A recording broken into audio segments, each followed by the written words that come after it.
to start. Yes, we are on live. We're good to start. Good afternoon, everyone. A very warm welcome to one and all. I think everyone had their nice lunch by now. I'm just bothering the people in Pacific time zone. Maybe they are in between their lunch time, probably.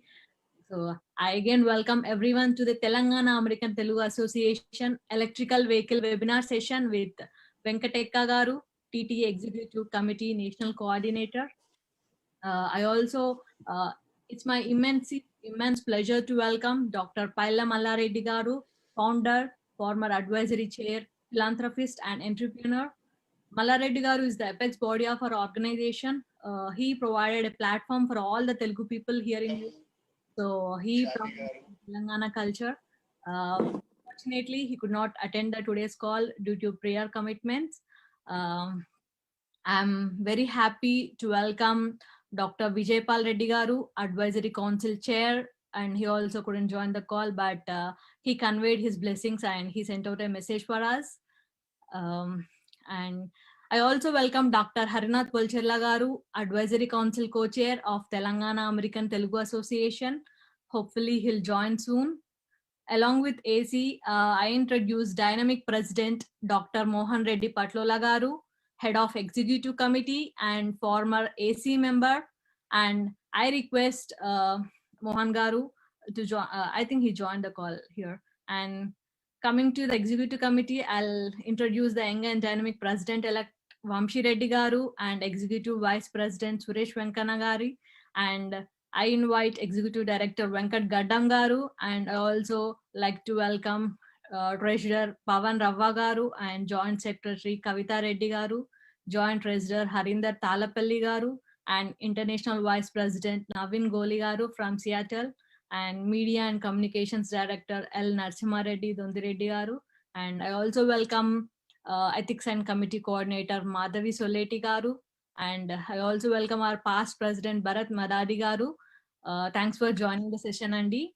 I request if any of EC members wants to talk, you can give your blessings for us. And let's start our program with the prayer song. Can we have the AV of the prayer song, please? ఏదైనా మనం programme చేసేటప్పుడు వినాయకుని తలుచుకుంటాము, ఏ విఘ్నాలు జరగకుండా programme చేయాలని. So మనకి prayer song Isha వర్కూర్ పాడుతుంది.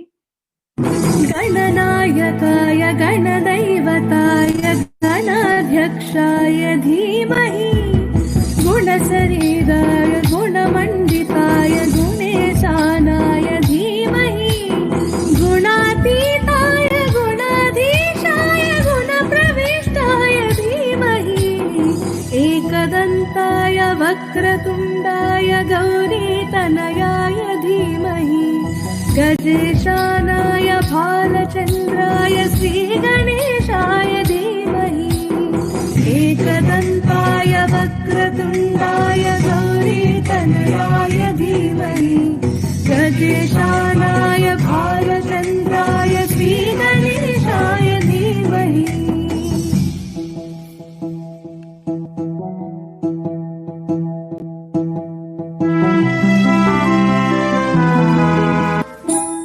गानचतुराय गानप्राणाय गानान्तरात्मने गानोत्सुकाय गानमत्ताय गानोत्सुकमनसे गुरुपूजिताय गुरुदैवताय गुरुकुलस्थायिने गुरुविक्रमाय गुह्यप्रवराय गुरवे गुणगुरवे गुरुदैत्यकलक्षेत्रे गुरुधर्मसदाराध्याय गुरुपुत्र परिप्रात्रे गुरुपाखण्डखण्डकाय गीतसाराय गीततत्त्वाय गीतगोत्राय धीमहि गूढगुल्फाय गन्धमस्ताय गोजयप्रदाय धीमहि गुणातीताय गुणाधीशाय गुणप्रविष्टाय धीमहि एकदन्ताय वक्रतुण्डाय गौरीतनयाय धीमहि ब्रजेशानाय बालचन्द्राय श्रीगणेशाय धीमहि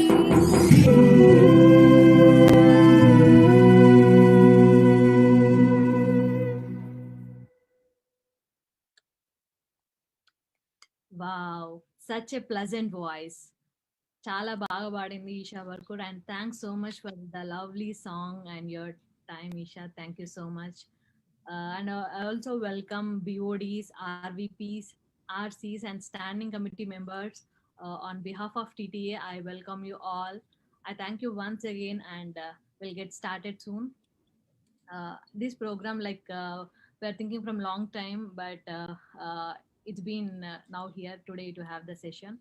Uh, and let me introduce our presenter, Venkat Aekka Garu, National Executive Coordinator. He's the presenter of the session today.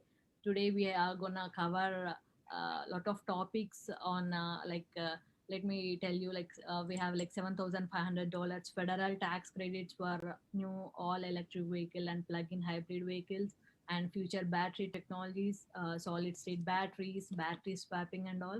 Before we get into the actual program, let me tell you about the Venkat Aekka Garu, who is our presenter today, and who is giving our knowledgeable session to all of us. I welcome Venkat Aekka Garu. Venkat Aekka Garu, uh, can you have a video of Venkat Aekka Garu meanwhile? He is the youngest son of late Ekka Satyanarayana Swami and Srimati Sakhubai. Grew up in Aliabad, Hyderabad. He completed his schooling in Jahanuma near Falaknama Palace. He graduated in electrical engineering in 1984 from College of Engineering, Usmania University. He joined Oil and Natural Gas Corporation ONGC as an assistant executive engineer in Ankleshwar, Gujarat. He later moved to APACB and developed passion for IT programming. He worked in IT department on computerizing employee retirement fund and power systems.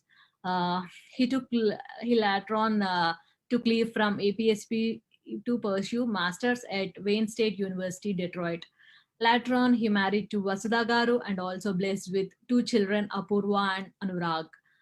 Apurva finished her master's from Michigan State University while she is working as an pediatrics medical regency program at University of Michigan. And Anurag graduated in industrial engineering and economics. He works for Federal Reserve Bank of Chicago and currently enrolled in economics PhD program at New York, Manhattan.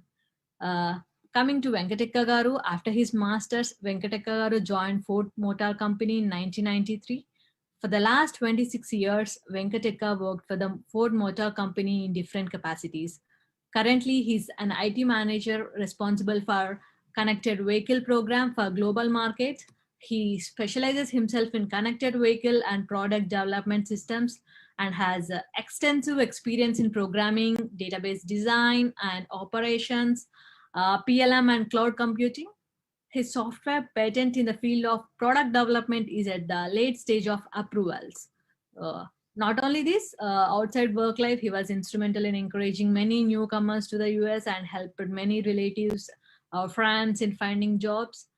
He's widely traveled person and worked and stayed in Sweden, Japan, Europe, Brazil, and on extended assignments. And he also worked on networking and community service, has also been his passion. And his work schedule, he pursues a strong passion for singing, writing blogs, short stories, poetry, tennis, and recently golf. Wow, that's an interesting point, right? Yeah. Even an illuminating example of his social circle is his anonymous election at the Detroit Telugu Association DTA president. He was instrumental in organizing cultural activities for various Telugu associations in North America, like TANA and ATA Telangana conventions. He was in the core committee for CBN visit to the US in 2000, and he joined as a Telangana American Telugu Association BOD. Later on, he's an executive committee member now, coordinator for all the community activities. I would like to thank once again for Venkat Aekka garu for joining this session. And I want to disclaimer about one thing, like whatever we are discussing here, the facts and myths about the electric vehicle, like any of the advice he gives today, it's TT is not liable for it. It's just an advice. So I once again thanks Venkat Aekka garu for accepting our request and joining this session. And he's like being in so touch with the community, and he helps his services to a lot of people.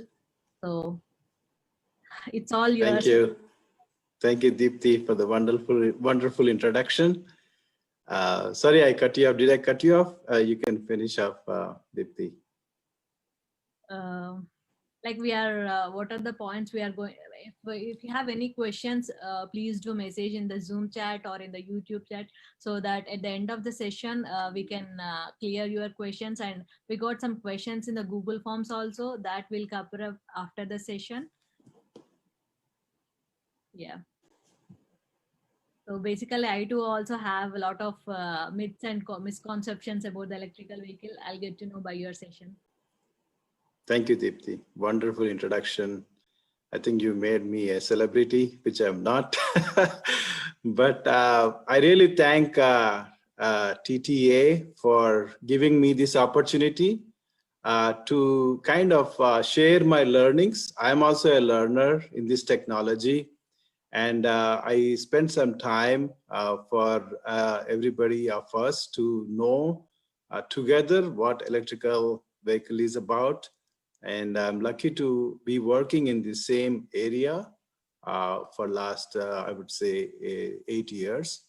So I think I can answer some of the questions. Again, as Deepthi said, this is a compilation of facts. Nothing is my own facts, but I put at as much as possible the source information for all these slides. And also, I work for Ford Motor Company. I should not be construed as a salesman or marketing for our company. So it's an industry neutral presentation. I try to be as much neutral as possible. But I think this is to just share the knowledge of upcoming electrical vehicles technology and just take some questions on where we are. So it's a very exciting place we are in electrical technology. So I just put together some of the thoughts as form of presentation. And Deepthi, are we ready for the presentation now? Yes, we can. Any other logistics before we jump into the presentation? We can have our EC members here. Okay. Madhavi Soleti garu. EC members, Srini Manapragada or anyone, Vamshi, if they want to, Suresh Reddy, all my brothers and colleagues from TTA. Do you want to speak before we start into presentation? Women's Chair Sangeeta Reddy garu to speak. Yeah, Sangeeta. Anyone before, because once I am in the presentation, I will be liking not to interrupt the flow. So before that, anyone, Nishant, do you want to see if there are any EC members who want to speak about this seminar? I request Suresh Venkanagari to speak a few words. Thank you, Deepthi garu. I don't want to take a lot of time, but thank you, Venkat Aekka, National Coordinator for TTA. We are looking forward for your presentation as well as the debate, as we spoke. But knowledge, whatever knowledge we can gain, మన members కి మీ advice ఇవ్వగలుగుతారో, we are looking forward. Thank you. Definitely, Suresh. Suresh bhai, I am not able to see who else is there. Can you see? I am here. From EC people are there? Yeah, Madhavi garu. Namaskaram, Venkat garu. Nice Namaste. seeing you here. And Deepthi, wonderful, good introduction about Venkat garu. It really motivates others also to do more for the organization as well. Yeah, with your experiences, Venkat garu, we're looking forward to gather more information. Thank you. Thank you so much. Yeah. Anybody else from the EC who wants to speak? We have our joint secretary Kavita Reddy garu. Kavita garu? Please give our blessings, Sandy. I request you to speak few words. We have Srinivas Guduru Garu also. Hello, Andy. Good evening, everyone. Good afternoon. Good evening. Thanks, Venkat Aekka Garu, for having this session. Looking forward to have more information on your presentation and maybe have few questions at the end. Good. Thank you. Anybody else?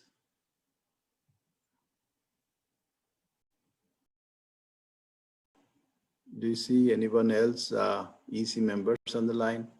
They want to speak? I think most of the people are having lunch. Okay. Maybe time zone they are having. Okay. We can continue if any. We can, yeah, okay. So Suresh bhai, let me get started, okay? Sure. Are you able to see my screen? Yes. Okay, I'll go to full slide mode. So you're able to see my screen properly. You're able to hear me properly. I can increase the volume. Yeah, everything is good. Good, fantastic. So let's get started. So this is about electrical vehicles technologies. So why we need electrical vehicles, right? So that is a question. So it's not for cost, it is not for anything else. It's more like a climate change, the global climate change that we are experiencing. And that is, I bought my own electrical vehicles, Mach-E, and that is my biggest motivator to have an electrical vehicle which doesn't need gasoline polluting the environment. So you might know this for a fact that we have a Paris Agreement goals to halt the pace of global climate change. And basically we want to transition from CO2 emissions to basically to close to a net zero by mid-century. If not, there will be a lot of consequences. So basically the Paris Agreement says we should keep the temperature to limit the temperature rise to 1.5 degrees centigrade, right? So if you are forcing ourselves beyond 1.5, you should increase the energy efficient industry to neutralize the temperature rise. So I want to show you this chart. This is the parts per million for carbon dioxide in the atmosphere. And this is going back to, we are in 2020, this is going back to 1220. So basically last 800 years, if you see, this number was always at around 250, at around 1700s, it went to 300, but it came back, 300, it came back. But if you see, the scary part is 1950, this went suddenly to 400 odd number, and this is not coming down. So that's why everybody is scared that this number is huge jump. If you compare for last 800 years, this number, this jump is not sustainable. So that's why we are having untimely rains, temperature changes all over the world. The glaciers are melting. We are having the creatures in the cold areas not able to sustain this warm temperature of water. They are drifting to the south, causing like our food chain to have problems. So all sorts of problems. So the Paris climate is a biggest step towards limiting and accepting this as a fact on the global climate change. So what is an electrical vehicle? So basically it's a very simple architecture. It works on a battery as a energy source against gasoline or petrol of today's vehicles. So basically you have a battery pack. It's a very simple three-step process.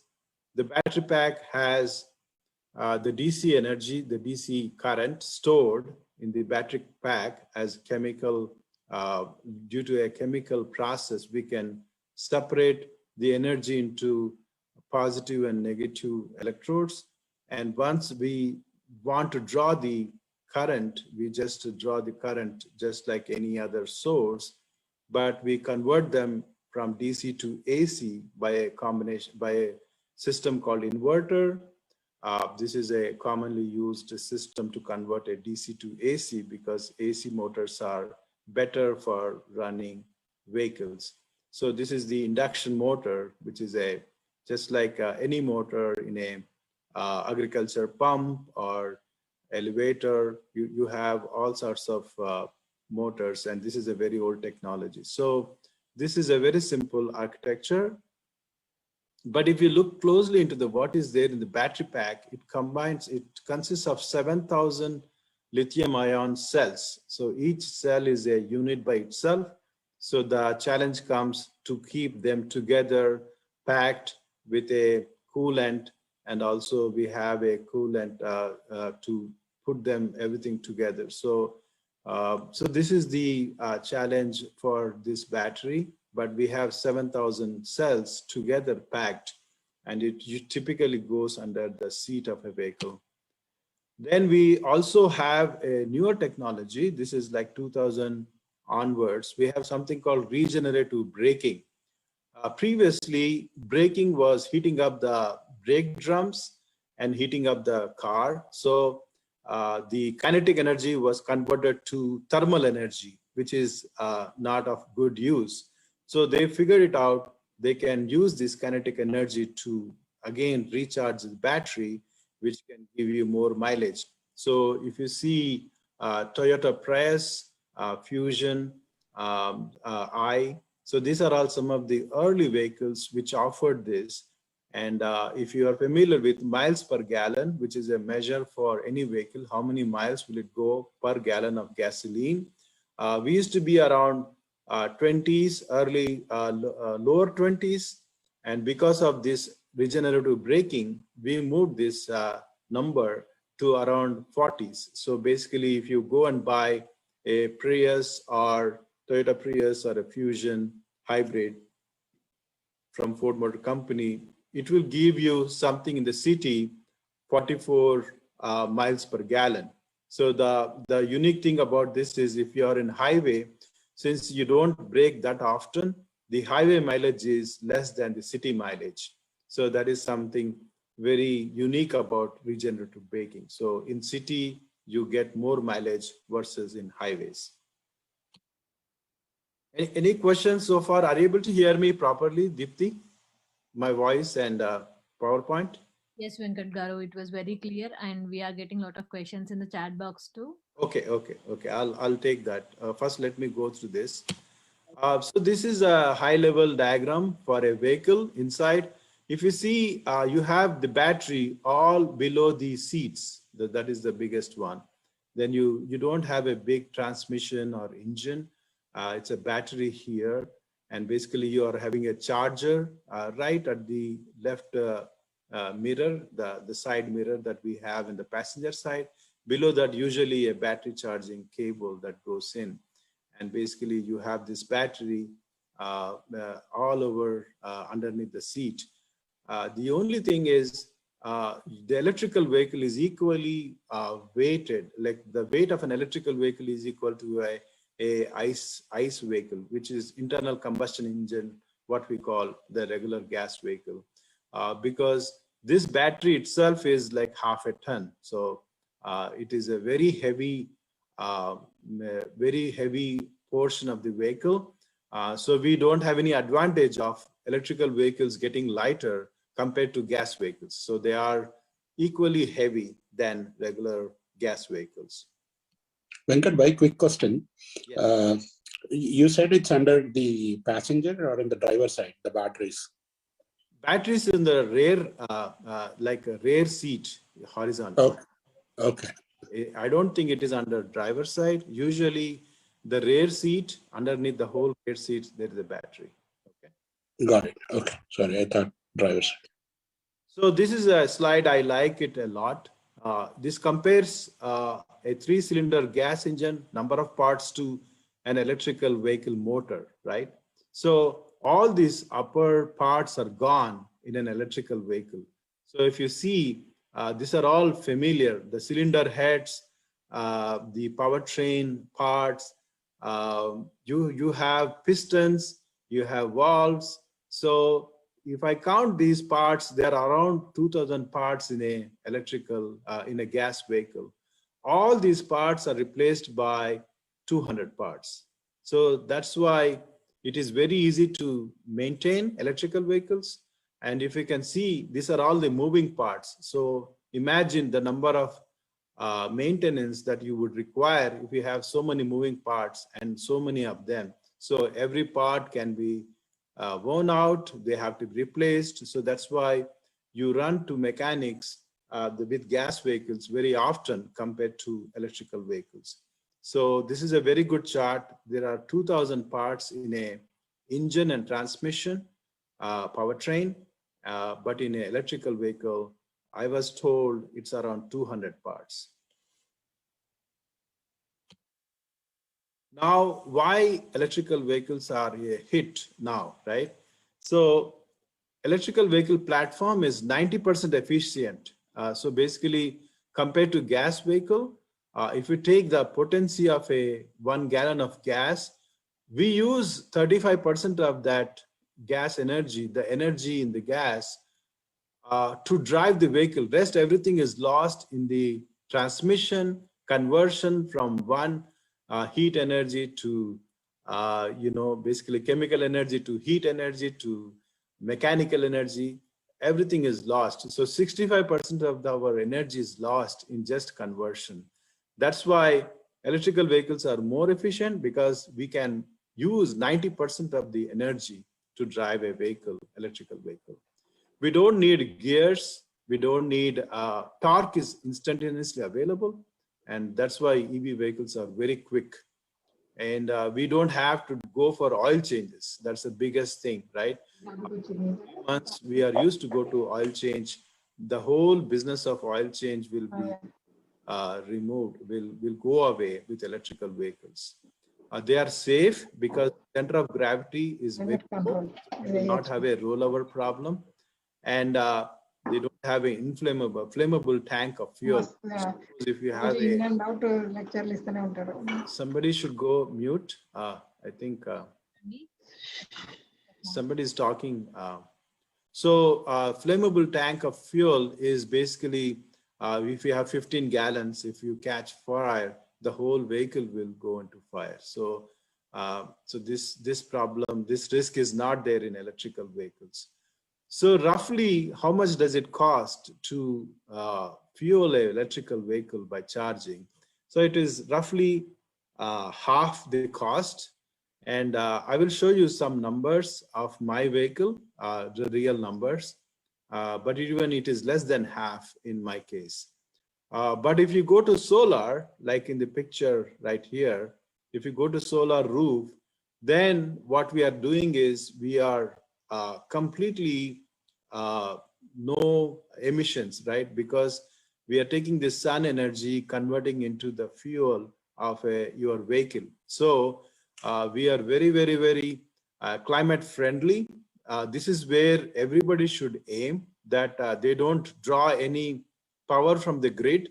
You have complete roof with solar panels, and you charge your electric utilities with those energy in the solar, and also charge your electrical vehicle. So this will be a dreamland where you are not dependent on external grid or power companies. You can live in a desert or a forest, a remote forest, and have all your utilities working, including your car. So this will be a good vision to have for every citizen of the world, okay? Now, it is getting crowded. This is the market of electrical vehicles. If you can see, these are the vehicles which started coming mostly in 2011. So I remember Nissan Leaf was one of the first vehicle that came as a fully 100% battery electric vehicle. Then we have e-Golf, and some of the vehicles are in this range. What differentiates them is when they started coming, the number of miles per each charge, a full battery capacity was only 100 miles, 50 to 100 miles. Then the technology took off and Tesla really changed this industry, and which pushed this mileage to 250 to 300. So we have a lot more vehicles. I have good videos in the next slides about the future vehicles, but these are all the bunch of vehicles we can support 250 to 300, and there are newer vehicles which are even beyond 300. So I will talk about them in the future slides. So this is a trend in the market that we are shifting from gasoline to electrical vehicles. Okay. Now this is a chart by each country region, right? US is planning to be electrical. I think this particular line is US. So by 2030, they want to have, it is the biggest market in the world. So 25% of them, they want to offer as electrical vehicles by 2030. But if you compare that to China, even in 2024 itself, they will reach 20%, but they have a very aggressive target to make everything 50% by 2030. And today, some countries like Norway, I heard 80% of the vehicles that are sold in Norway are electrical vehicles. So in Europe also, it's catching up. Europe also, I think this is the line for Europe, and it's also doing better. And the global share also is 30% by 2030, including India. Now, this is the biggest, this is a kind of, we have to pay attention to the energy cost to maintain an electrical vehicle versus a gasoline vehicle, because it is not one-to-one, right? Gasoline is measured in terms of gallons, and number of miles per gallon is what fuel economy of a gasoline is, right? But now we don't have gasoline. Now we are switching to electricity, and we have to go through kilowatt hours as a unit of measure. So there is some studies, and this is how they compute the savings between electrical vehicle and a gasoline vehicle. So this is very easy to understand. What I'm showing is I'm using a vehicle which is 22 miles per gallon. Maybe it is a little bit higher with new technologies. If I take 22 miles per gallon, this is the vehicle. And if I take the cost of the fuel, I checked in my area, it is $2.67 in Canton. So if I take to the 2.7 as our gasoline, per mile, when I travel, per mile, I will spend 12 cents per mile. So this is one calculation for gasoline. Now, if I go and look at the same thing for electrical vehicle, this is my own experience, that I pay something like electricity cost per kilowatt hour around 11 cents. I think sometimes I pay even less, but I just picked up a national average of 10.1 cents. And if I go and I click this this line, the pink line is what I have, my battery capacity and the technology. It is 3 miles per kilowatt hour the Mach-E has, right? So usually this is the number.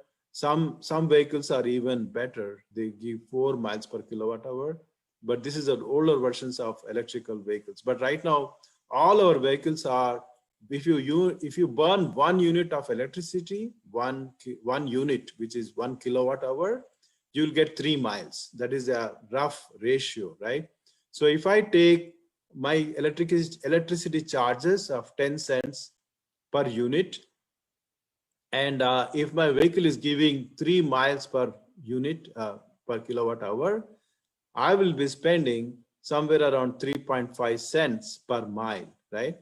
Suppose if I want to compute to 22 miles, my cost will be 77 miles. So it is almost like I'm going to a gas station, filling the gas at the rate of 77 cents for electrical vehicle versus a typical gasoline vehicle, which I'm paying 2.7 per gallon.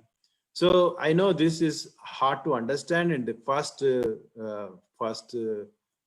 iteration, but I think if you have any questions we can handle, I can answer more clearly. But roughly, I want to highlight on few things, right? Every unit, 1 unit of electricity is called kilowatt hour, right? Kilowatt hour is 1 unit. And electricity charges change by state to state, time of the day and everything. On an average, it is 10 cents per unit in this country. So if I take that electricity charge of 10 cents per unit, I am paying 3.5 cents per mile. So if I multiply this by 22 miles, I'm getting 77 cents per gallon. That is how much I pay. So imagine you go to a gas station and they're giving a promotion. People drive to Costco because it is 10 cents less, right?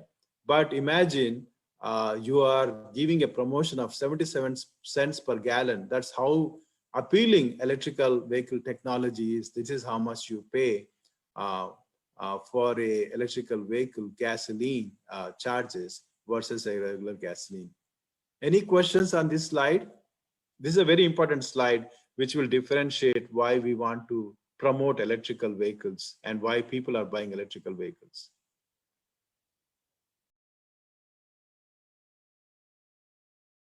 Questions later. So this is the gas cost in general, 3.5 times higher. This is 2.7 by 75 cents is 3.5 times higher. Now, if you go to solar, it's an even, if they did a calculation here, 100,000 miles, if somebody drives 100,000 miles, you spend 14,267 for filling up the gas for 100,000 miles. So for 5 years, this is how much you pay for gasoline, right? Almost $3,000 per year is your bill, right? But if you see this, it is only 2,600 for 5 years. So it's almost like 500. So 3,000 versus 500, it's almost like 1/6, of the gasoline. So solar roof is the best solution. I would encourage, if you can afford, you should go for completely going solar on your roof and charge by an electrical vehicle. So that will be a great contribution to this world. Now I will talk about charging stations.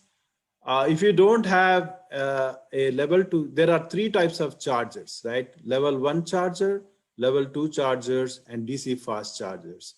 So level 1 is you can use your washer dryer plug point itself to charge your vehicle. But if you see, it is very, very slow.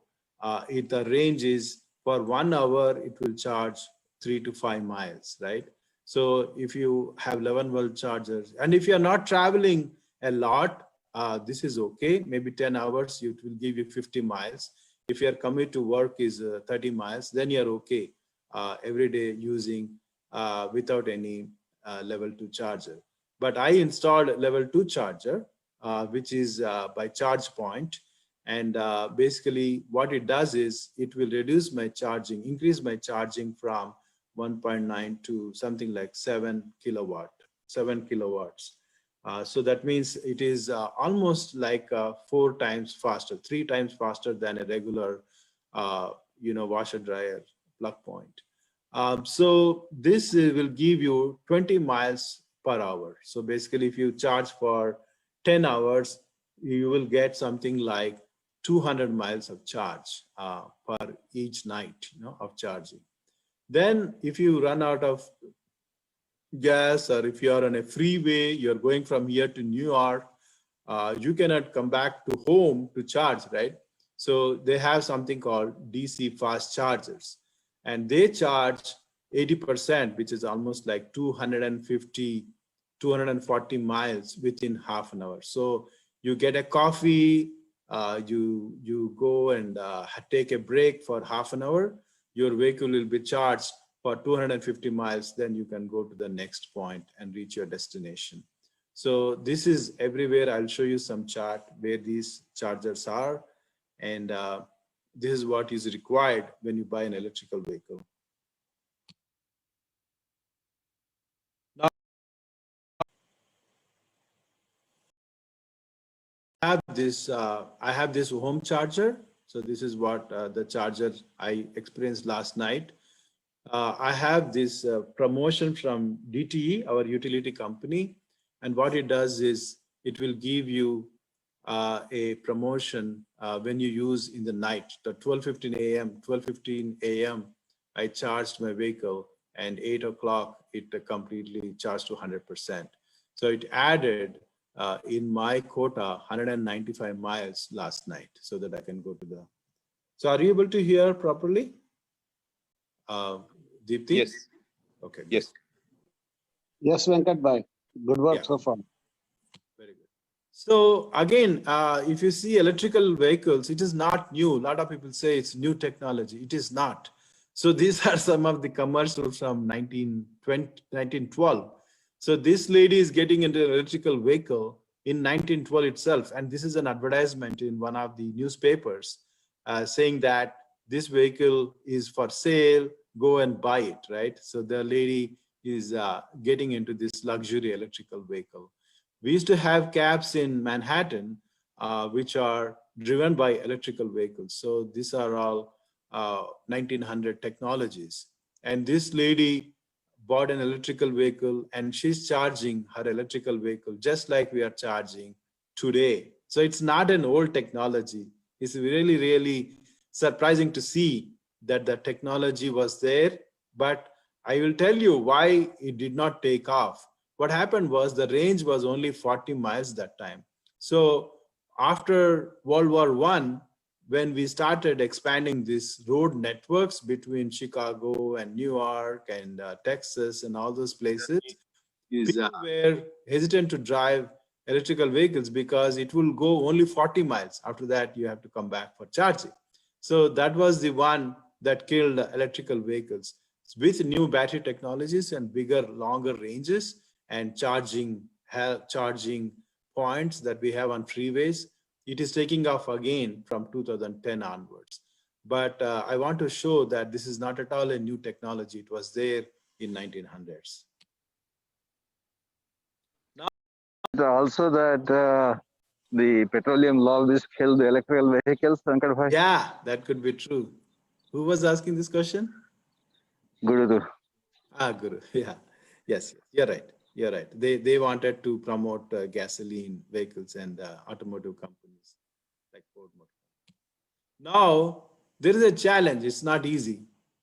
There are some shortcomings or limitations for electrical vehicles, right? They have shorter range than gas-powered vehicles. Suppose if I fill like a 20-gallon tank, right? And if 20-gallon tanks gives me 30 miles per gallon, I'm having 600 miles of drivability in my vehicle. But electrical vehicles are 300 miles, right? So we are having this disadvantage. Recharging battery, like if I go to a gas station, if I run out of gas, it takes 5 minutes for me to fill up the tank and get going for my next destination.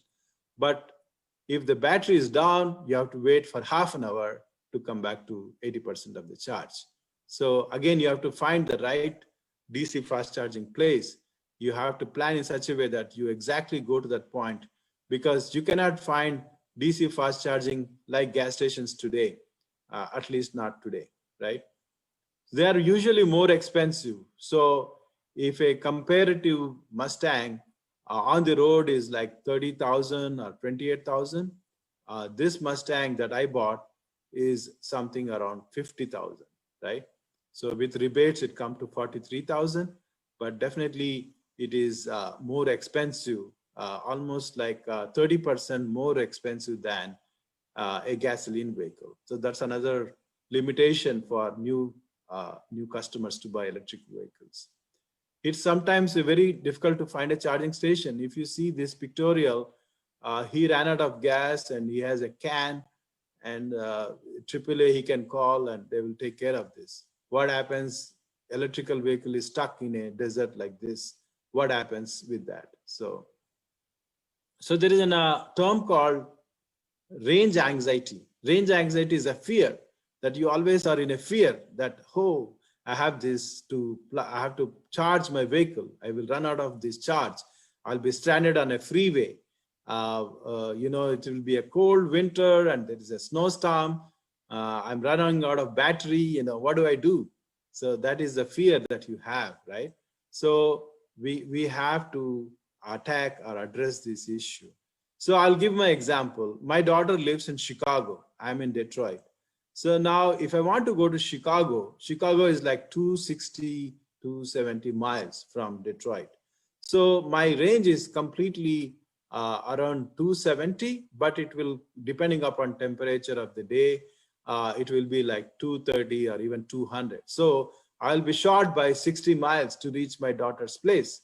So I should plan in such a way that I should charge my vehicle for half an hour in one of these areas. So this is the area I'm picked up. In my next trip to Chicago, there's a place called Portage in Michigan, and that is where they have a fast charger. I have to take a break of half an hour, whether I like it or not. I have to go there, wait for half an hour to get my 200 miles again on my car so that I can go and come back again charge for half an hour and come back. So my 4-hour drive will become like 4.5 hours next time when I see my daughter in Chicago. Also, like AAA, they have a Blink mobile charger. Suppose if you're really stranded and you call AAA, they're going to bring this mobile charger. It charges 1 mile per minute. So if you are there for 20 minutes, you might get 20 miles to take you to the next DC fast charging. From there, you can go on your next destination. Now, with regard to electrical, the heart of electrical vehicle is the battery. The cost also, 1/3 of the electrical vehicle is battery. I'll give an example. If you have a electrical vehicle for $40,000, the battery itself is around $10,000. It's the heaviest cost today for electrical vehicles. So it's very important who makes the battery. So if you see, LG Chem is the biggest company for battery, and GM has a partnership with them, right? Tesla uses Panasonic. So basically they have a partnership with Panasonic. And Ford uses SK Innovation. And right now, currently that's what they are using. They might switch to some other company. There is a copyright or some kind of issue between 2 Korean companies. So these are 2 big Korean manufacturing companies, and they are fighting over some trade secrets. So US has given a basically a ruling on this that Ford can still use SK Innovation for 4 more years. And in that meantime, we have to find another battery supplier. So we will search, but for F-150, our new vehicle, which is completely electrical, our truck, we are going to use SK Innovation for now. BYD, it's not Baidu, it's Warren Buffett's company in China. They also have 5.8% of share in electrical market. Samsung is also there. CATL is also a Chinese company, which has a substantial share in the battery market. So these are all growth companies. Every company is really on a growth path, and we want to be aligned and knowledgeable about these companies. Now I will show the EV2 charger. So I want to talk about this charging. I installed this EV2 charger, so which is not free, right? We have to spend some money to get that faster charging. So this is what I spent, 2,390, and I got like a 50 amp charger, 13 miles per hour. That's how much I get added as part of the charging.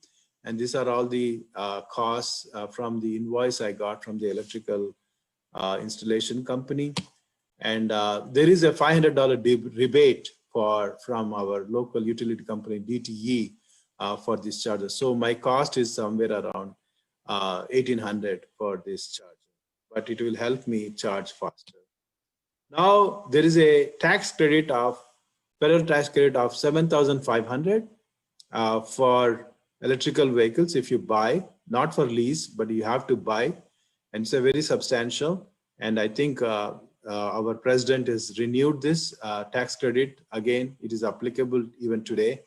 And it's a direct tax one-to-one tax savings. Suppose if you are doing all these deductions and finally you have to pay, for example, $3,000 tax, you can deduce this 7,500 from that amount and pay 2,250 and save that. So it's a direct savings in your taxes. It's a very good program from federal government. And there are some exceptions. I want to say that some models are not included. Some models are excluded, right? So you need to go to this website and see which models are applicable. I checked last night. Tesla and GM Volt are excluded, or maybe they reduced the tax credit. But Mach-E, it is there if you buy Ford Mach-E. And there are some states which will give additional tax credits. You need to check Kentucky. I saw California, one county in California is giving additional tax credit for electrical vehicles. So you need to check these links. Now I want to talk about the problem with, I talked about battery charging, right? It takes half an hour to charge 200 miles, but everybody is trying to increase the range and reduce the time to charge. So that is the biggest challenge we have. So QuantumScape is a company in Pittsburgh. It is coming up with a solid state battery technologies. So which has two advantages. It doesn't have this liquid within the battery, which is still dangerous, little bit inflammable, flammable liquid. We'll get rid of that. It's a powder that packs the battery. This is not immediately available. It is to 2025. We'll have these technologies coming. Ford and Hyundai are partnering with Solid Power. There is another company, Toyota is partnering with an Israel company here, and GM is LG partnership, and Tesla and Panasonic. So these are the links that I will keep in this presentation so that you can go and check. The only thing there is solid state batteries and extending the range. So I will show you some, basically some new models that will talk about this. So everybody's okay so far? Did you like the information I shared? Now, hi Venkat. Okay, in the slide, can you change the quantum space name? Is it QuantumScape or quantum space? it's QuantumScape. QuantumScape. I just checked. I read quantum space, but it is QuantumScape. Okay. I just corrected. Okay. And the advantage of the cost per unit or cost per mile of the electric vehicle, how far it is diminished by the cost of replacement of the batteries, and what is the life of the batteries currently? That's a good question. Yeah, I will also answer that. Right now, we are just like a powertrain. They're giving 10 years warranty on batteries. This is a manufacturer's warranty. Then after that, the battery needs to be replaced. I think the charging targets will get reduced further and further. Okay. Got it. Thank you. So I just want to show this video. I just want to show you what are the new vehicles that are coming up. I will fast forward some of the parts, but let me know if you're able to see this video. I think it should work.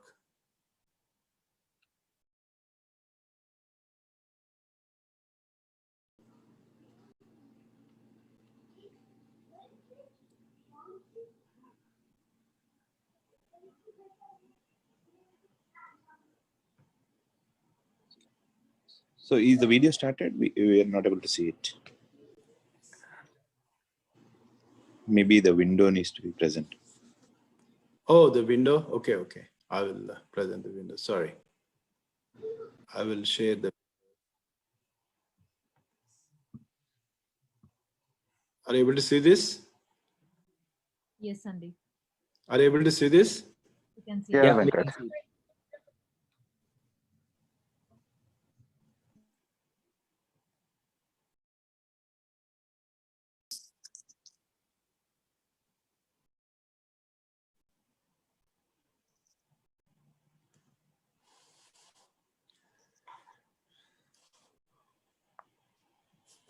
We are not able to hear the audio. Oh, Yeah. no? You're not able to hear the audio? Yeah, while presenting the window. Venkat bhai, మీరు అది stop presenting, and while presenting itself, you will have an. Just 1 minute. One minute. Let me stop the video. Yeah. Yeah, there is no audio, na, Nishant? Yeah, no audio. Yeah. Yeah, while presenting the window, you will have an option to share audio as well. Oh, okay. Let me do that. Sorry. Yeah, మీరు you have to stop presenting and again try presenting again. Venkat bhai, while you are presenting, we have one of our dearest uncle, Somaya Kasani garu, who joined. Namaste, Uncle, thank you very much, uncle, Namaste, for uncle. joining. Yeah, we kind of felicitated him last time when we had a board meeting in Seattle. Namaste. Somaya Kasani, thank you, uncle, for joining. Thank you so much. Nishant, can you play the video link yourself? It's in the last slide. Nishant? Yeah. ఏమైందన్నా video sound రావట్లేదా? లేదు, 9 చేస్తే రావట్లేదు. Can you share? No మీరు మళ్ళీ screen share చేసేటప్పుడు okay, just screen share కొట్టండి మీరు. కొట్టినా? There is a share sound ఉంటుంది చూడండి. You can see. Okay, 1 minute. Let me see. Yeah, click that one. Have the checkbox. Check box ఉంటుంది చూడండి. The bottom left corner, Andy. Bottom left corner. Oh, yeah. Yeah, click that. Now you can share. Optimize for video clip కూడా పెట్టాలా వద్దా? Not required, just sound పెట్టేసేయండి. Okay. Now I'll try. I'll try again. Yeah.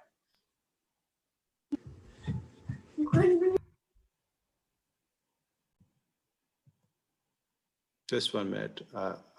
I'm trying again. Sorry. Sure.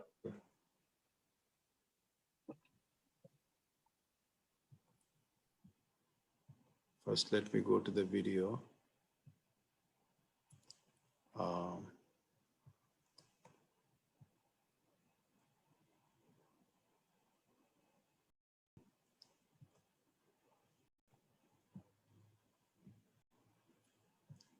One minute, guys. Okay.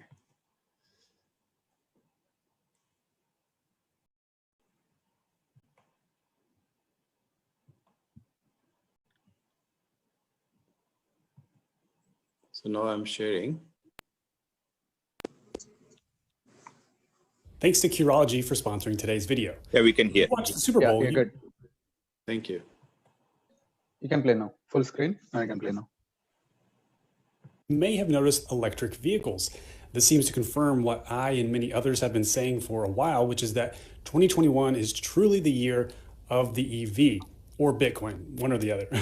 Now, it's safe to say Tesla is currently the leader in the EV space. I've owned a Tesla for almost 3 years, and it's been one of the best purchases of my life.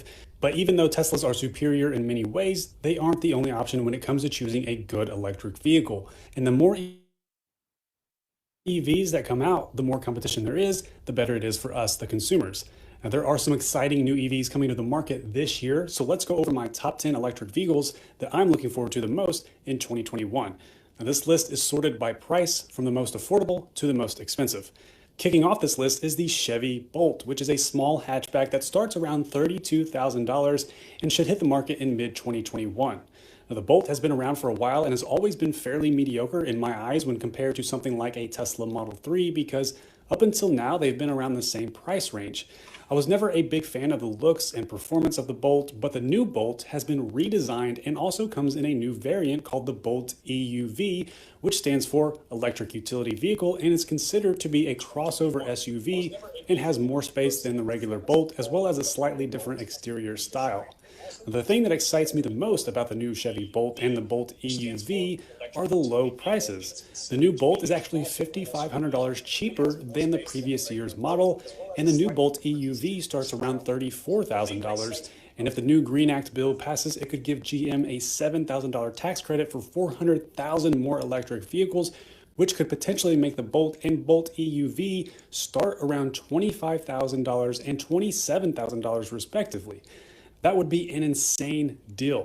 The Chevy Bolt models are the most affordable EVs that have at least 250 miles of range, with the Bolt EV claiming to get up to 259 miles of range on a full charge. The Bolt EUV Launch Edition will also be GM's first vehicle to have their Super Cruise driver assistance package. Now, both Bolt models are capable of DC fast charging of around 100 miles of range in just 30 minutes. The only downside is there is no all-wheel drive option on either of the Bolt models, only a single front motor. But if you're looking for a super affordable electric vehicle with a fresh new design and at least 250 miles of range, the Bolt is a great choice. Now, next up is probably the EV I'm looking forward to the most that's under $50,000 and not a Tesla. It's the Nissan Ariya, which is a compact crossover SUV that starts around $40,000 and should hit the market in the second half of 2021. Now, Tesla gets a lot of credit for bringing electric vehicles to the mainstream, but Nissan actually had the best-selling electric vehicle for a while with the Leaf, so they are one of the OGs in the EV space, and they know how to make a great electric vehicle with purpose. Now, when I first saw the Ariya, I was initially skeptical about the design. It kind of reminded me of a giant Duracell battery on wheels, but the more I saw it, the more I became a fan of the sleek and sporty style. It comes in two battery size options, either standard range or long range, and either can be configured as front wheel drive or all wheel drive. And the full charge driving range is estimated to be between 200 and 300 miles based on the configuration, with the standard range all wheel drive having the least amount of range and the long range front wheel drive having the most amount of range. The styling and features are the things that excite me the most about the Ariya. It has an optional driver assistance system called Pro Pilot Assist, which looks promising, and the interior tech looks amazing, featuring dual 12.3-inch displays that serve as both the digital gauge cluster and the infotainment screen. It also comes with Apple CarPlay, Android Auto, and in-dash navigation. The quick performance should be a good competitor to the Tesla Model Y, with the Ariya expected to go 0 to 60 in less than 5 seconds. Also, Nissan should still have the $7,500 federal tax credit, even if the new Green Act bill doesn't get passed, which could bring the price down to around $30,000 for some customers. Next is the VW ID4, which is a crossover SUV that starts around $40,000 and will be available for purchase in the first half of 2021. Now, where the Nissan Ariya excelled in sporty design with performance in mind, the VW ID4 feels like it's geared more toward being the quintessential family vehicle, given the slower 0 to 60 acceleration speed of only 8.5 seconds on the rear-wheel drive model. Now, VW says the ID4 will be able to travel up to 250 miles on a full charge and comes in a few different options, the Pro, First Edition, and Pro S. At first, all ID4 models will offer only rear-wheel drive, but the all-wheel drive models will join the lineup later this year, as well as a less expensive base model coming in 2022. The ID4 is capable of DC fast charging, and in the US, it will come with 3 years of free fast charging with Electrify America, which is a nice perk. And the most exciting part about the VW ID4 is the quality you can expect for the relatively affordable price. If you're eligible for the current $7,500 tax credit, this can bring the price down to around $33,000, which is awesome given the reputation that VW has built with their cars in the past. It's also capable of towing 2,700 pounds, and the interior has a contemporary design with some high-tech features and ample cargo space. Cloth seats are standard, but the optional statement package adds faux leather upholstery, along with 12-way power adjustable front seats and massage and memory functionality. Now, the ID4 comes standard with a 10-inch infotainment touchscreen that can be upgraded to a larger 12-inch display. Navigation is standard with both displays, and it's expected to have Apple CarPlay and Android Auto as standard options as well. All ID4 models also come with a 5.3-inch digital gauge display and voice recognition capability. Now, this next EV is probably the one with a chance of the most mainstream success based on what I've seen so far. The Ford Mustang Mach-E is an electric crossover SUV that starts around $43,000 and is ready to order right now, except for the top-of-the-line GT model, which comes in late summer. It comes in 2 battery sizes in either rear or all-wheel drive and can provide anywhere from 211 miles up to 305 miles of range on a full charge, depending on the configuration, which in my opinion is way too many to choose from. Now, you may be wondering, what makes this a Mustang? Because literally nothing can be tied back to the normal gasoline Mustang vehicle that we all know. Well, it seems to be that the main reason the name includes Mustang is for brand recognition. Ford wanted to have a recognizable name for the mainstream in order to have a desirable vehicle that can compete with Tesla. But it's not just the name that competes with Tesla. The Mustang Mach-E packs a punch, especially on the GT Performance Edition that goes 0 to 60 in 3.5 seconds, which matches the Performance Model Y. But with that option, you're giving up about 70 miles of range compared to the Performance Model Y, which is a stark difference. However, the Mach-E still looks like a great vehicle. The 5-passenger cabin is fitted with contemporary features and high-tech infotainment options, as well as some unique cargo and storage solutions. It has a 10.2-inch digital instrument cluster along with a vertical 15.5-inch center touchscreen. Ford also promises over-the-air software updates, plus it's compatible with Apple CarPlay and Android Auto. And when paired with the tax credit, the price comes down to around $36,000, which goes a long way for a vehicle like the Mach-E. Next up is an EV that literally just got announced this week. The Hyundai Ioniq 5 is a crossover SUV. As of now, it's estimated to start around $45,000 and is inspired by Hyundai's 45 concept. It's based on Hyundai and Kia's new electric global modular platform, which uses an 800-volt architecture that provides impressive charging speeds. The Ioniq 5 is estimated to travel up to 300 miles on a full charge, and it marks the debut of Hyundai's new all-electric Ioniq sub-brand, which they say will bring 23 electric vehicles by 2025. The Ioniq 5 should come standard with all-wheel drive and will be available with 2 battery options, 58 kilowatt-hour and 73 kilowatt-hour. The Ioniq 5 will also feature fast charging capability, which is said to allow its battery to recharge to 80% in as little as 18 minutes and can regain about 60 miles of range in just 5 minutes. Now, based on an overhead shot released by Hyundai, the Ioniq 5's interior will take advantage of its all-electric packaging, which should provide a flat floor for maximum space. It also looks like the giant display that spans nearly the entire dashboard could be part of the final version. Now, for infotainment and connectivity features, it should have voice recognition technology and be compatible with Apple CarPlay, Android Auto, and a Wi-Fi hotspot. Now, this is a very intriguing vehicle for fans of a futuristic design at a reasonable price. It looks sleek and very high-tech and could cost under $40,000 for some customers with the current federal EV tax credit. The next electric vehicle on this list is, oh, what are you doing back there? Your skin's really soft. Were you back there the whole time? Yeah. It's soft, right? Because I've been using custom skin.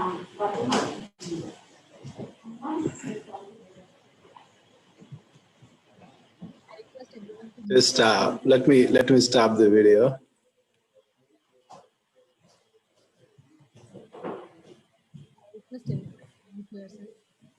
Just 1 minute.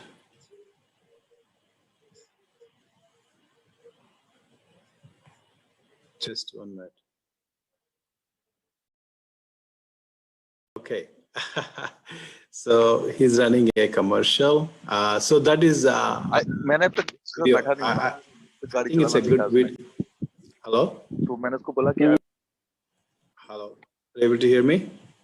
Yes, we can hear you. Can you please? Okay. Please. So I paused the video now. I wanted to just talk about one more thing, then I'll take questions. Is that okay, Deepthi? Yes, Venkat Garu. Okay. I know we are a little bit over the time, but I just want to, because this is a very good technology that I want to show. But people are so patient even. So here,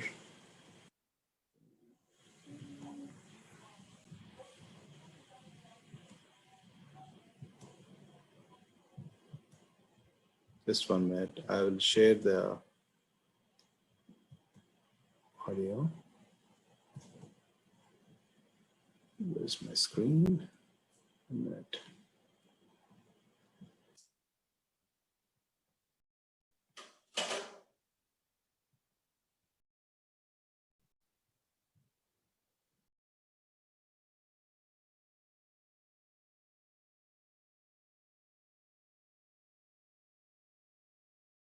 Are you able to still hear me?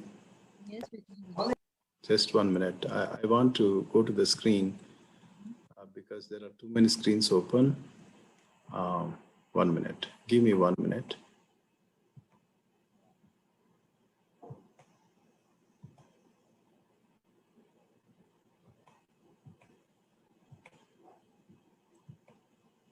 Okay, now I know. Okay, good.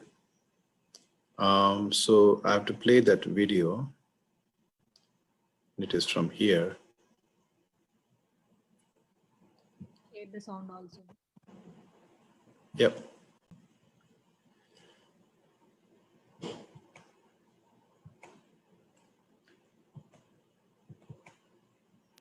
Are you able to hear? A new e-car that is thrown. Are you able to hear, Dipti? Perfect. Okay, good. Let me expand this. Throwing down the gauntlet to the likes of Tesla and Porsche on a quest to conquer the world. The Neo ET7 is a sports sedan of the superlative variety. It comes with a 1,000-kilometer range from one single charge, regardless of the weather.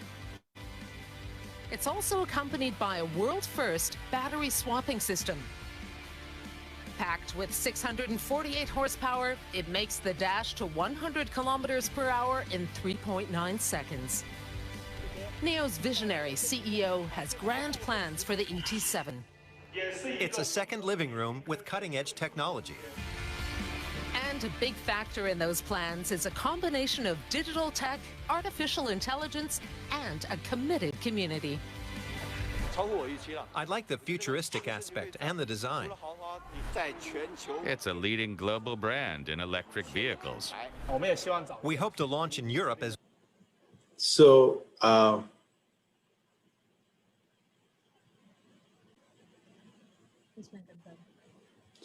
just stop sharing. Did I share? Okay, now very good. So I wanted to talk about that Neo has a technology called battery swapping. So basically they solved this range anxiety problem by offering something called battery swapping. What happens is in 10 minutes, you go to a swap station, they take the battery with the help of robots, accurate robots, precision robots, and put a new battery. And in 10 minutes, just like you take a vehicle to the car wash, you give the vehicle on one side, receive the vehicle on the other side. It's similar that you give the vehicle and they will swap the battery in 10 minutes and you'll get a fully charged vehicle of 300 miles in 10 minutes. The other big thing about ET7 is they have solid state batteries.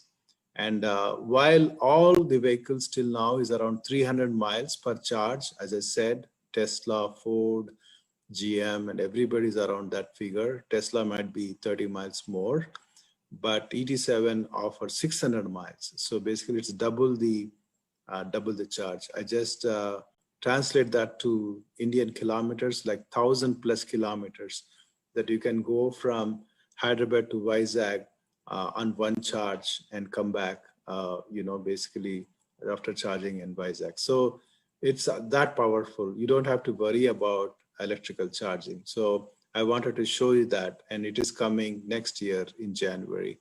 Unfortunately, it is available only in China, and they have plans to sell it in Germany and Norway. There are no plans to sell in America and also India also. There's no plans. So with that, I complete my presentation. I'm okay to take some questions. So can you read some questions, Deepti? I will answer. Yeah, Venkat Garu. Thank you so much, Venkat Garu, for the great session. You have covered almost all the aspects of the electrical vehicle trends. Let me go through some of the questions. We got a lot of questions here. I would like to go through each and every question accordingly. We'll start from the first. We have a question from Sravanti Kapuram. It's an interesting one. Do you think a universal charging port compatible with all EV vehicles? Yes.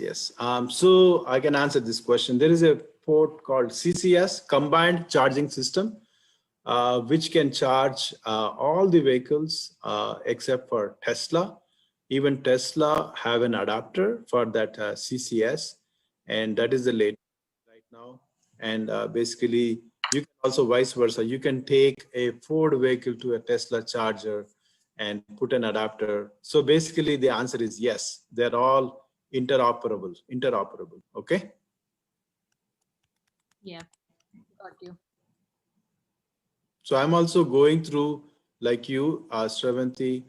The other question is saying the first 10 years of usage, what is the cost of charging As I said, I have that presentation. In that presentation, I said something like $14,000 for 100,000 miles for 5 years. And if I compare that, it's almost like 6,000 or 5,000 in gas vehicles. And solar, it is even less, like 3,000. So that is the answer for comparison between gas vehicles and solar and gasoline. From Anil. Is there Anil, yeah. Is there? I'm also reading. Is there a chance that an electrical cars break down just like gasoline? It is less likely an electrical car will break down. As I said, there are less number of parts. It's a simple architecture. You will not have any problem except for the mileage. Okay. There is a question from Anil. Where is India now in generating EV makings? Okay. India, Tata has introduced a vehicle. It's called Tata E-Vision or something. The cost is 22 lakhs and the mileage is very less. I'm thinking if I'm not right, it is like around 60 kilometers per charge. And it is the comparable version in diesel is like 15 lakhs. So it is 7 to 8 lakhs more than a diesel vehicle. But we do have one from Tata, which is announced recently. One more question we have, like, will electric vehicles comes in trucks with cost saving? Yes. That's a big discussion point. Actually, trucks, they are more going towards hydrogen fuel. There are some trucks which are charged once a month. So basically, in hydrogen, we have an advantage that you have a lot of mileage that can be charged with one charging. So you take the truck almost like a repair, and it will get a new fuel cell from hydrogen, and it will travel for 1 month, thousands of miles. We have a question from Nandu. Can we also get the incentives from the federal for leasing an electric car? Unfortunately not. As I said, you have to buy the electric vehicle to get the... So do electric cars have lower insurance? My answer is yes, because we have less maintenance. But I think battery, we have to see how the battery will play out because the battery warranty is there by the manufacturer. But I think I have to see, because I don't pay insurance on my vehicle, it's a management lease vehicle. I think the answer is yes, it will be lower. We have a question from Anand Garu. Is there a total cost of ownership of electric car versus regular car? Yeah, as I said, a regular car, if you buy a regular Mustang, it's a 28,000, 30,000 vehicle. But if you buy Mach-E, I'm just comparing, they don't have any similarities. Mustang is different vehicle than Mach-E, but I'm just comparing. That comes to something like 43,000. We have a question from Raj. Won't the life of the batteries in an electric cars be drastically reduced within a few years due to constant usage like those in cell phones? Not necessarily. That's what they are saying. They are giving, I have to check number of years, but 10 years they are giving guarantee for the batteries. And I think what they're saying is the charge target will come down, like 300 miles will come down to 250, 200. So the power of the vehicle, the number of miles it can travel on one charge will come down after a few years. We have a question from our treasurer, Pavan Ravagaru. Hi, Pavan Bhai. What is the best of affordable electric car, right? Yeah. I don't know whether I can answer this question correctly because you don't want to see the cost as a primary driver. For example, in that video, you have seen Chevy Bolt, that is a new vehicle, Chevy Bolt right now. So that vehicle is basically lowest in the cost, but it doesn't have all-wheel drive. For example, in winter driving, you might have problem with the battery vehicle. So it doesn't offer all-wheel drive. So there will be some disadvantage to the cost. I would rather pay a little bit more and get a full working electric vehicle. Yeah. Yeah, I totally agree, Venkat. Thank you. I know we live in Northeast, so we definitely need all wheel. We cannot live with front wheel. Yeah. Thank you. So the video I shared, it went from lowest cost to the highest cost, and the first vehicle they showed is Chevy Volt, and that doesn't have all-wheel drive. So yeah, I saw the video. So I put this question way before that video, but okay. video, That's a good question. That's a good question. But I generally don't advise to look at the cost, especially when government is giving 7,500. That's a big benefit for electrical vehicle buyers, right? Yep. Perfect. Thank you. Shiva, my favorite brother Shiva asked 2 questions. Yeah, even I asked the same question. Like, Yes. Would traditional players be able to catch up in EV players? I think we are. We are supposed to be 100-year-old company, Ford Motor Company. We are having the best product in the market. There is a waiting period.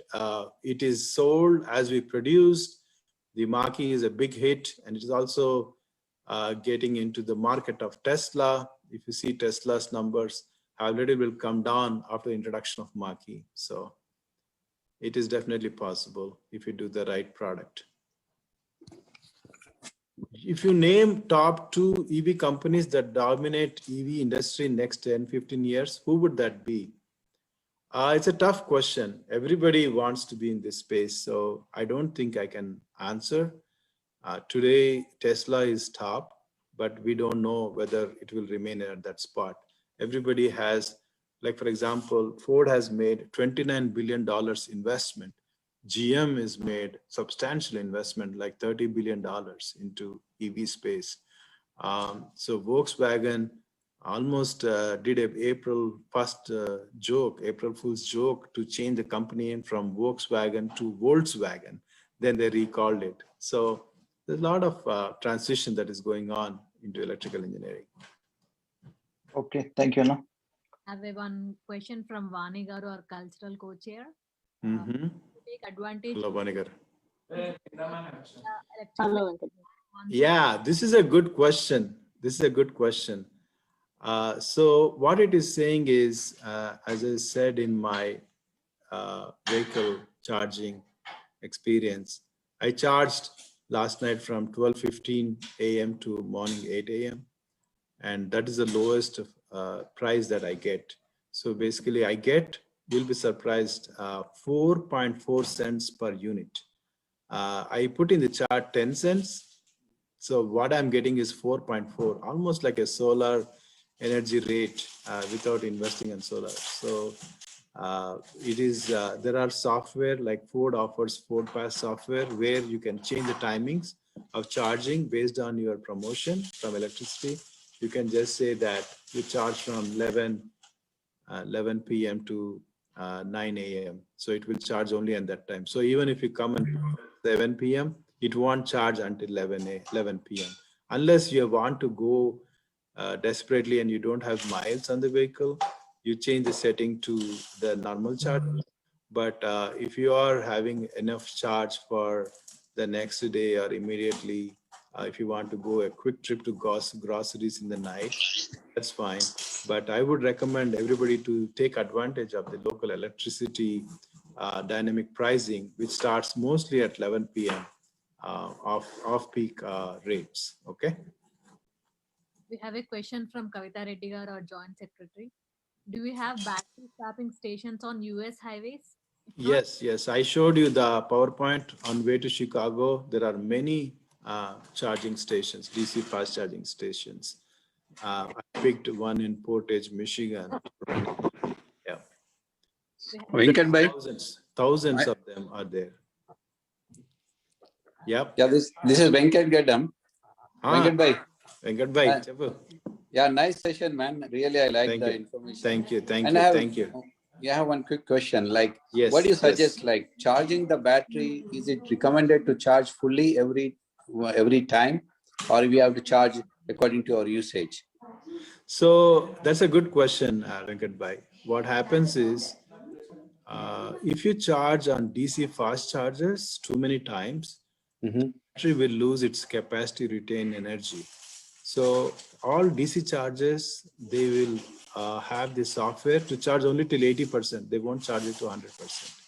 So they are saying, even in Ford, I sat in some of the meetings where they said you should not charge the DC fast chargers every time. It's not like going to a Costco gas station and doing the charge. You charge at home only on an emergency and a longer drive. That if you're going from Atlanta to Charlotte and you really need a charging station, that's where you use DC fast charging. But do not use it if you are in your area and doing a regular trips to the groceries and work. Okay. Okay, thank you. And thank you, Venkat Bhai. And one more thing. Is it that federal credit, right? 7,500? I thought it's already gone. I mean, it's only they're giving limited. Is it true? Still we have that credit? Yeah, we have. I checked last night. It is still there. Joe Biden, our president, has renewed it. As I said, you look into that website. There are some models that are not given this credit, especially Tesla and GM Volt. I don't know the reasons, but you need to look at that website. Okay, yeah, that's where I was coming from. Okay, thank you, Venkat Bhai. Nice session. Venkat Bhai, this is Suresh. Quick question. So, how much the battery, right? So we run at the life enta plus, what's the environmental hazard if you have to dispose it in the future? So. Yeah, I think I don't have an answer for it. Definitely there will be something that Ford or any dealerships will handle, that they will safely recycle these batteries. But still, that is a good question. I don't have an answer yet for that. Okay, because if we are planning to increase the electric vehicles, I know it's energy efficient. But we still have some time, right? So basically batteries are good for 10 years. So they will figure it out something between now and then. And do we know the cost of replacement for batteries? I don't know if I missed it. Yeah, as I said, the battery He already said, right? $10,000. $10,000. Sorry, I missed it actually. Sorry. Yeah. Neo Shiva Bhai, again, one more question. Neo has a great technology, most popular beside. Yeah, I agree. Neo, the new product is the best I have seen because I work in this area. I work in Ford and I have seen that product to be very promising. It is coming next year. Okay. But same line low, do you see Chinese companies entering into US market? Neo, Expand, Liato? No. At the same in the same tone, I want to say that Ford has plans to convert F-150, which is our biggest vehicle. It brings a lot of profits to Ford. The whole vehicle will be offered as an electrical option from 2023. So that will be a big hit. And all our transit vans, Amazon transit vans are all going to be electrical very soon. So those are also big initiatives from US manufacturers. Yeah, I think I see a good opportunity for Ford in the country trucks slow. Yeah, I think we have a very good product. I don't want to be sounding like a Ford salesman, but our Mach-E is a really hit product that it is just flying off dealer lots within days. People are waiting to buy the product. No issues so far. Battery swapping, no. Tesla announced battery swapping, but somehow they invested more on battery technologies and fast charging, and they abandoned the battery swapping technology. Tata Motors releasing, I don't know. I don't know about Anand Garu, this question about Tata Motors. I need to do some research. Prasad Bhai, Neo has a good technology. Yeah, very good. I agree with you. Kiran Kumar Garu, Kiran Bhai. Yeah, I think electric vehicle, I am not too much close to Indian industry. There could be some pockets of successes, but right now I can say that Tata is offering, but it's not like China or US where the technology evolution has taken over fast. From Harsha, we have one question. Yeah, Harsha Garu, what are the top cars you recommend in EV space? Also from Tesla. I like, again, I don't want to sound like a Ford salesman. I like Mustang Mach-E. I really like, I gave my vehicle to my friends and who are Tesla drivers. They have a very good, favorable opinion on the vehicle. It matched a lot of Tesla and even surprised them in some space. So that is the best EV vehicle that we have. And I'm looking forward to Hummer. Also announced Hummer is coming as EV, but it's very expensive, like $70,000-$80,000. That's another vehicle that excites me. And there is a Lucid vehicle, Lucid Auto, Lucid Air, it's called Lucid Air.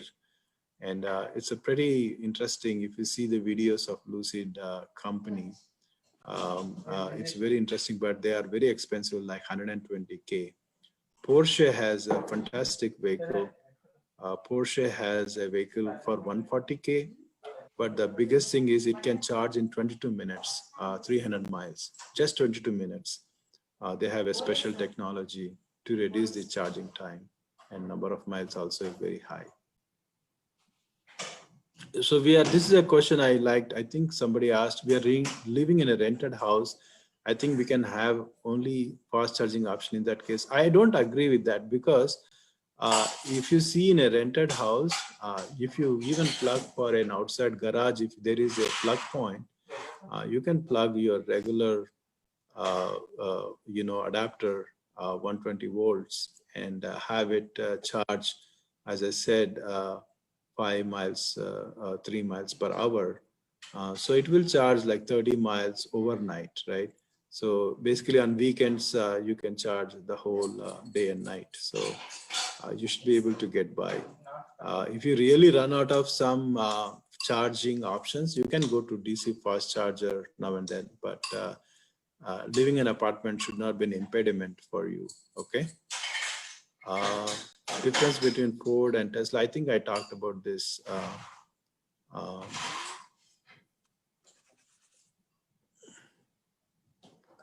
Thank you for all the good comments on the presentation.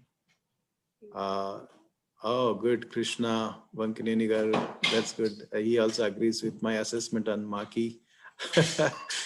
Short-term battery shortage and how, oh yeah, it's not battery shortage, it's chips. It's basically, there is a, there is a chip shortage.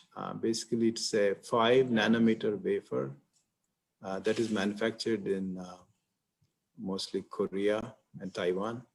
And we have, unfortunately, there was a plant fire that engulfed the Toyota. The only chip, the manufacturing facilities is burned out. So we already had a shortage, and also the plant that producing. So it is causing a lot of impact. Ford has reduced some shifts, 3 shifts to 1 shift. NIO has stopped production for 5 days. So it's playing havoc to GM everywhere in the world. So hopefully, I just read the chip cost only less than $1.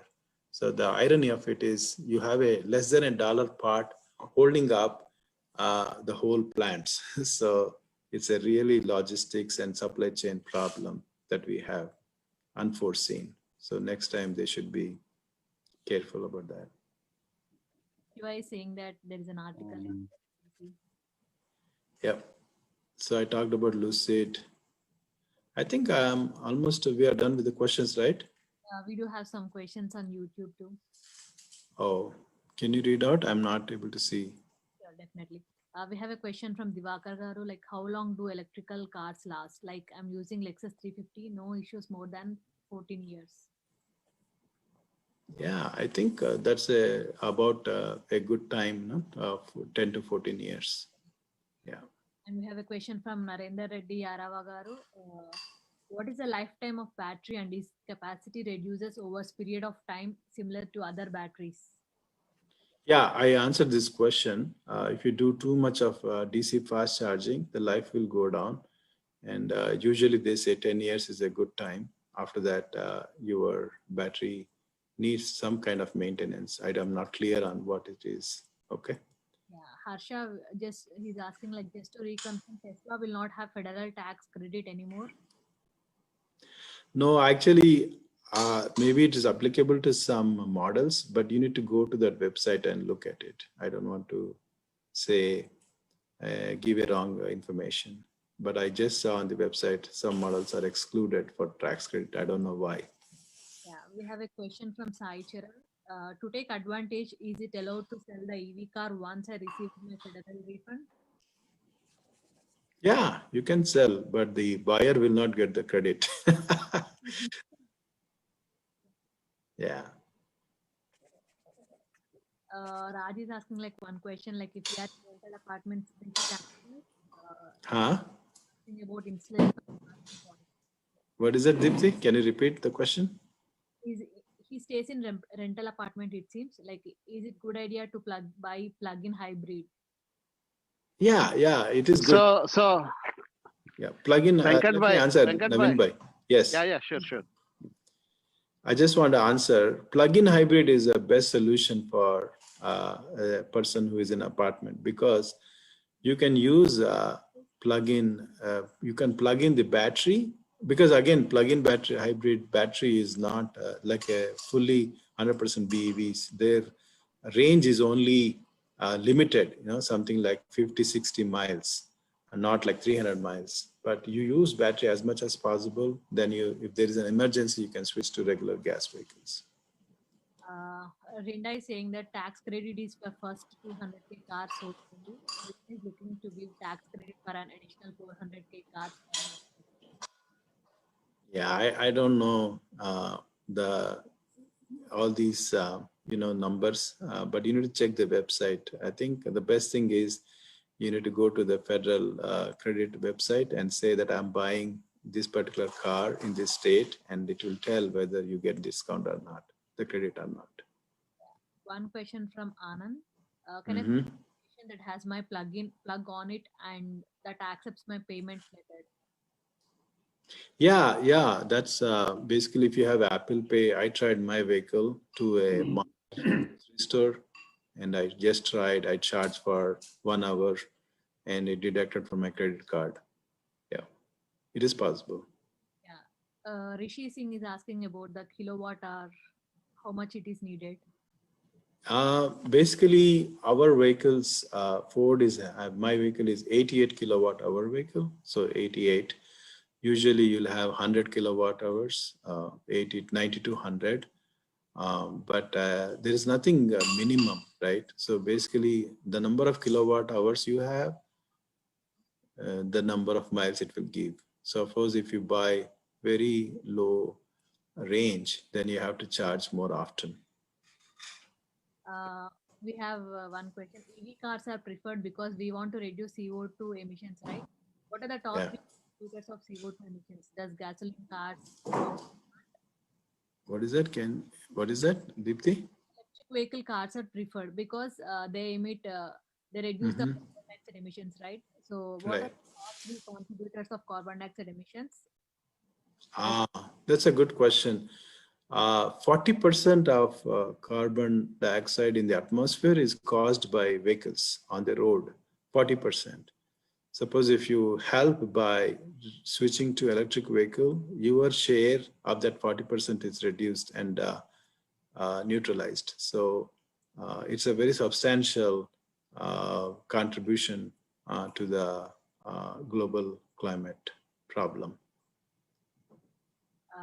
From Pratyush, we have like any business opportunities in entire EV value chain? That's a good question. Definitely, I think in this country, Plug and EVgo, some of these are big companies that are doing it. Blink is another company which is in the charging business.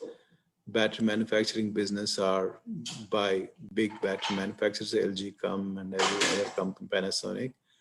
But I think in India, you might have a lot of opportunities because They are converting the gas stations in India to have one EV charger for every gas station. So you might be having good opportunities in India. Jagadish is asking about alternative to lithium battery technology. Alternative to lithium battery technology. Yeah. So lithium ion is the technology for batteries. So there is a new technology called lithium metal. So basically what it does is instead of iron, they are replacing that with metal, and they're finding it a lot of success. But to commercialize, it will take 4 to 5 years. So 2025, you will see a replacement to lithium ion.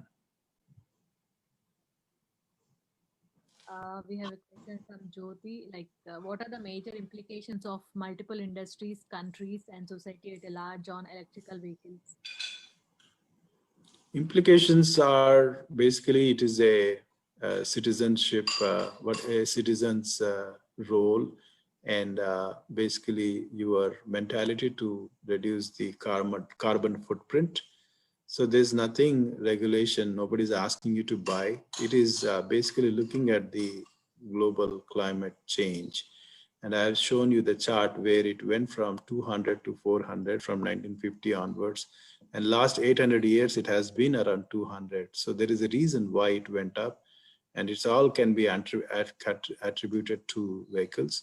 So if you can play a role to reduce it by spending maybe 10,000 more, but be compliant with the environmental health, the environment and future generation, that is a good contribution from every citizen. So I take that as against a government regulation.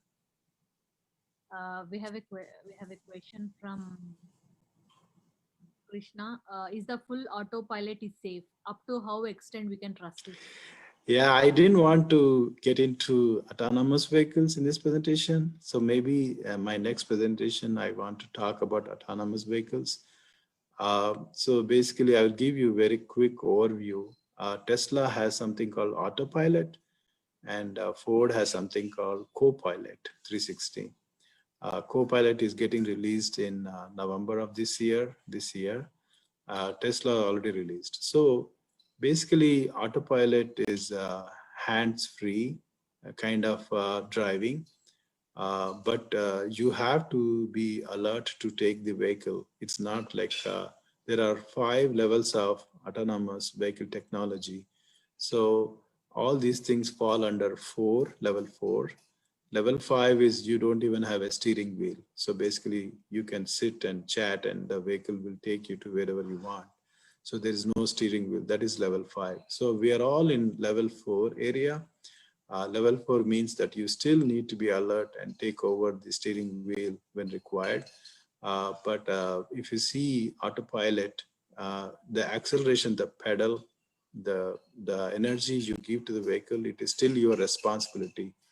Unless you have adaptive cruise control, where if you are going on a highway and you put at a 60 or 70 as your speed and suddenly there's a truck, if it goes to 40, it will come back to 70 when everything is cleared. So that is the only place where it will accelerate on its own.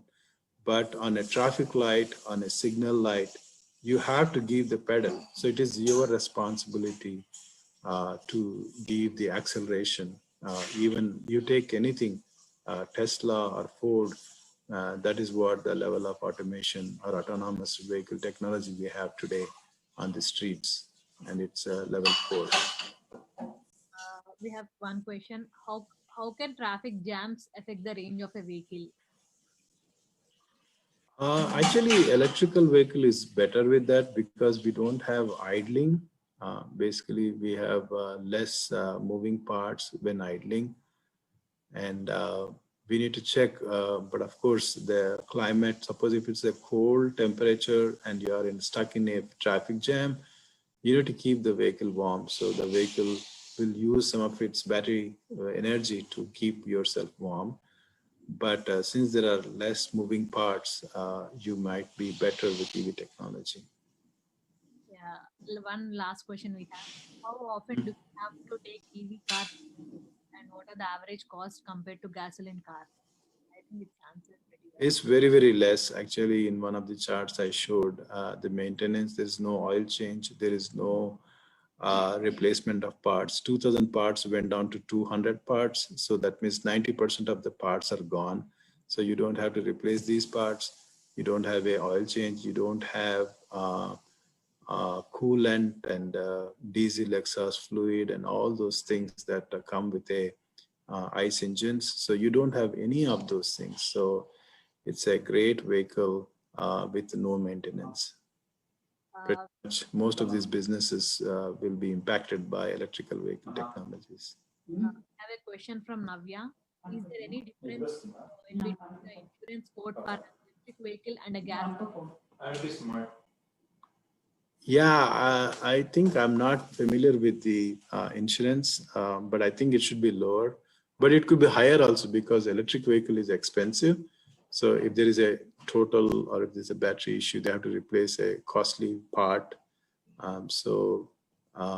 Any small issue with battery, you have to replace the whole battery. You don't have to, you cannot repair one of the 7,000 cells. So I don't have a clear picture on the insurance costs. We are almost done with the question now. Great. Thank you for this opportunity, TTA. It's so happy to be with our TTA family.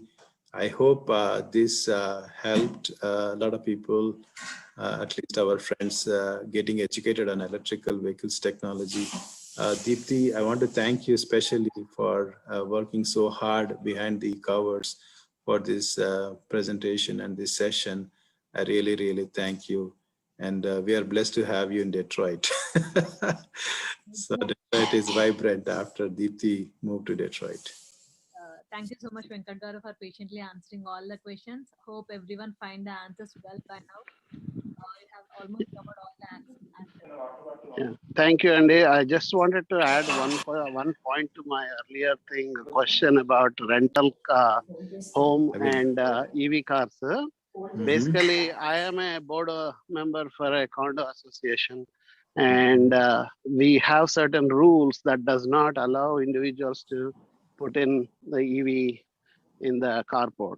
So when people are purchasing, they should be aware of where they are buying or selling or renting to see if that is going to be a problem for them or not. Just wanted to add that. Do you have a, Naveen Bhai, do you have a plug point in the ports? No, we don't. We don't. Okay. They are like old units. And there is a concern that if we allow people to plug in, because of the amperage and usage, there might be a fire hazard. So, and also your electricity bill also will go up for the condo. Because correct. In a port, it is not tied to one apartment, right? Anybody can. Right, exactly. So just as people considering, I wanted to add that point. So I want to say that though it sounds like charging is a big problem, in one shot, people get 300 miles.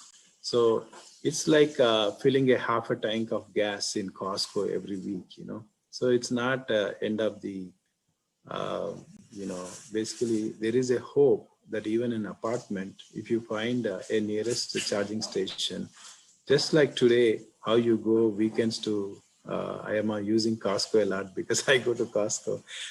You can go to this DC fast charging and charge and come back and use it for the whole week. I don't think it will be a problem. And thank you so much, Venkat Bhai. Really appreciate all your insights and energy. Very good presentation. Venkat Garu, thank you so much. Very informative session. Thanks, Srini. Thank you very much. Thank you, Srini.